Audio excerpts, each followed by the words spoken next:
नमस्कार। बेटियों में सबसे लाडली थी तो सबसे छोटी कविता। कविता सांवली रंगत वाली व स्वभाव की तेज थी। उसकी पढ़ने में अधिक रुचि ना, इसलिए उसे एंटर तक ही पढ़ाई की। पर वह दिमाग की बहुत तेज थी। सांवली रंगत और कम पढ़े लिखे होने के कारण उसके माँ बाप को उसकी शादी की बहुत चिंता रहती थी और सुधीर बाबू को दामाद भी सरकारी चाहिए था।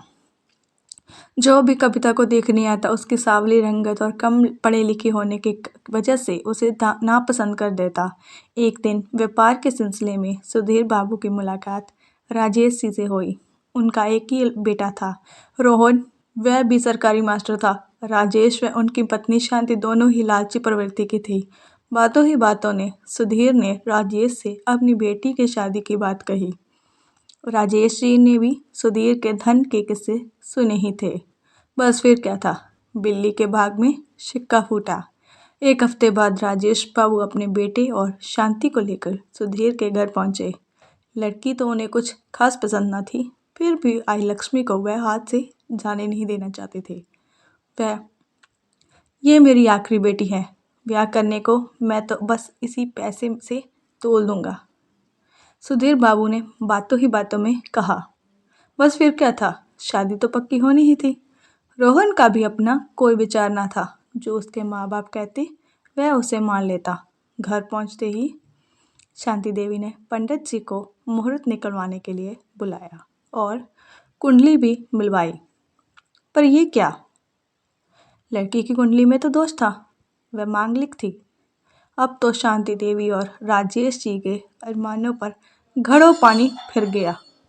आती हुई लक्ष्मी जाती हुई दिखाई देने लगी। पंडित जी, कुछ तो उपाय होगा। राजेश जी पंडित जी को दक्षिणा देते हुए पूछने लगे। हाँ हाँ, क्यों नहीं, अभी बताता हूँ। पंडित जी ने दक्षिणा जेब में रखते हुए जवाब दिया। अगर लड़की का विवाह लड़के से पहले किसी कुत्ते से करा दिया जाए तो सारा दोष खत्म हो जाएगा। जो भी आँच आएगी उस कुत्ते पर आएगी। बस फिर क्या था। शांति देवी ने उपाय सुनते ही सारा हाल कविता की माँ से कह दिया। कुत्ते से शादी? कविता की माँ और कविता दोनों इस बात के लिए तैयार न थे। कविता जिद पर अड़ी थी। इससे अच्छा रिश्ता कहीं नहीं मिलेगा। सुधीर बाबू के सरकारी दामाद के सामने सपने के आगे कविता और उसकी माँ की एक न चली और वह दिन आ गया। कविता को दुल्हन की तरह सजाया गया।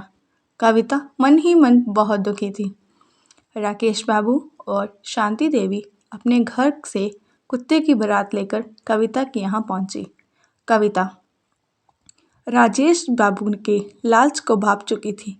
उसने उन्हें सबक सिखाने की ठानी। कुत्ते को कविता के बगल बिठाया गया और पंडित जी के मंत्रोच्चारण करने लगे। शांति देवी कुत्ते का हाथ पकड़ के सारे कर्मकांड करवा रही थी। विवाह संपन्न हुआ। खड़ी होकर बड़ों का आशीर्वाद ले ले। जैसे ही पंडित जी ने ये कहा, कविता उठ खड़ी हुई तो पाक से बोली, अब मेरा पति यही कुत्ता है, अब मैं किसी और से विवाह नहीं कर सकती। शांति देवी और राजेश बाबू अबाक रह गए। सुधीर बाबू भी हैरान थे। मैं ऐसे घर में शादी नहीं कर सकती जो दहेज के लालच में कुछ भी कर सकते हैं। कविता की इस हालत के जिम्मेदार न केवल राजेश बाबू और शांति देवी है थे, बल्कि उसके पिता भी उतने ही जिम्मेदार थे। अंधविश्वास और सरकारी दामाद की इच्छा आज भी हमारे समाज में व्यापित है, जिसकी वजह से कविता जैसे ना जाने कितनी बेटियों का अपमानित होना पड़ता है। Thanks for watching. Please like, comment, share and subscribe my channel. Thank you so much.